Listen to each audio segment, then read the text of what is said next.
Hi everyone, it's Susan with the Narcissistic Abuse Journey Alliance. I'm glad you're here. Thanks for tuning in. Just a little warning, this video is not going to be particularly politically correct. So if you have a need for that, I suggest you change the channel now. What I'm going to say here is meant to be humorous, yet truthful. I'm a firm believer in levity and clarity, and feel it's healthy to find humor in difficult situations. When we get it through our thick skulls, and I've been there many, many times, that we did enough, said enough, supported enough, that we exhausted all resources in order to help salvage our relationship with the narcissist. This is when we start to see the light at the end of the tunnel. When we start believing in ourselves, our own goodness and positive attributes, and look at these things as strengths, is when freedom starts to ring. I spent many years smoking HOPIUM over the narcissists I've known. I'm not proud of that fact. I had hope until the bitter end, always. The good news is, after you stop using HOPIUM, studies have shown that your skull will go back to normal. In fact, your skull creates a new protective layer that only allows certain new signals and truths to reach your brain. The more you work on yourself and get into reality about the narcissistic abuse that was inflicted upon you, the more new positive pathways you will create. I'm kidding, but it sounds good, doesn't it? I want to add here now that hope is essential to life and to live a healthy, positive life. We must always have hope. When I'm talking about HOPIUM hope, I'm talking about toxic hope. I think many of us know what that is at this point along our healing journeys. Having hope when time and time again someone has shown us that they will not cooperate, they will not meet us halfway, they will not change one thing, they will not grow. That's using HOPIUM as a drug, a distraction not to look at ourselves and our part in the whole toxic process. Because fortunately or unfortunately, it takes two to tango. Because a narcissist possesses virtually no empathy. I say virtually because man, oh man, can they fake it when they want to. They know what they're doing. They are so manipulative and calculating and empty that they have learned over the years that they need to behave in certain ways in order to get us to do things. And the lack of empathy is so pronounced when the iron fist comes down during the final discard. They don't see our point of view. They won't talk. They won't return calls. They don't want to listen. They won't apologize. Nothing is ever their fault. And there's nothing we can do about that. We have no control over that. We only have control over ourselves.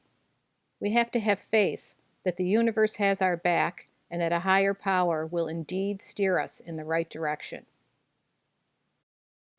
That is what we need to get through our thick skulls. After you know you have put in the Girl Scout or Boy Scout good try, you have to learn to let yourself off the hook, to know intrinsically that there was nothing more you could do, that you did enough, that you are enough, that it's ridiculous, the whole thing, that their hurtful behavior towards you is not to be taken personally, even though I know that is extremely difficult, that they have behaved badly with everyone over time. It's a cycle and pattern of toxic behavior. That whatever you said, positive or negative, they weren't listening anyway because they lack empathy. And people who lack empathy don't listen. You start to understand that they weren't interested in you at all as a person or what makes you tick. Only interested in what they could get out of you, which of course is narcissistic supply.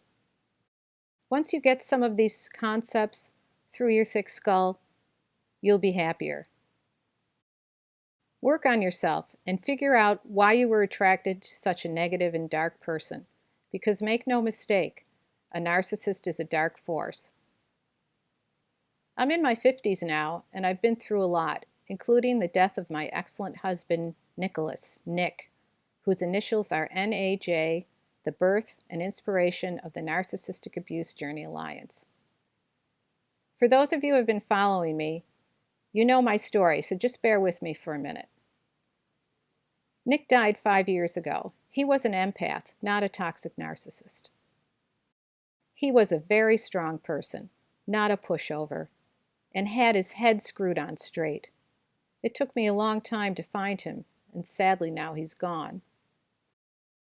Being empathic does not mean you are a pushover at all.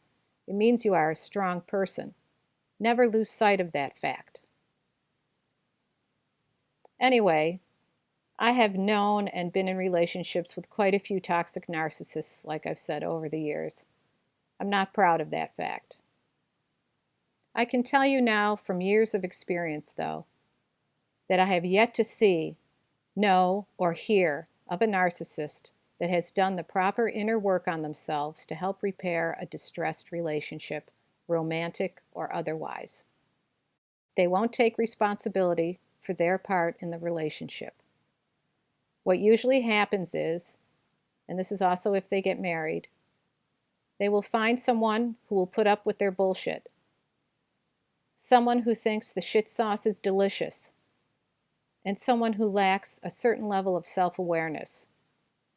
Narcissism is on a spectrum, so a narcissist who is leaning towards the higher end of the scale can easily float and maintain a lower level of toxicity or abuse with a target or partner who lacks self-awareness, is an ostrich, has their head in the sand, and for whatever reasons, likes their relationship with the narcissist and likes being stuck in the mud. It works for them.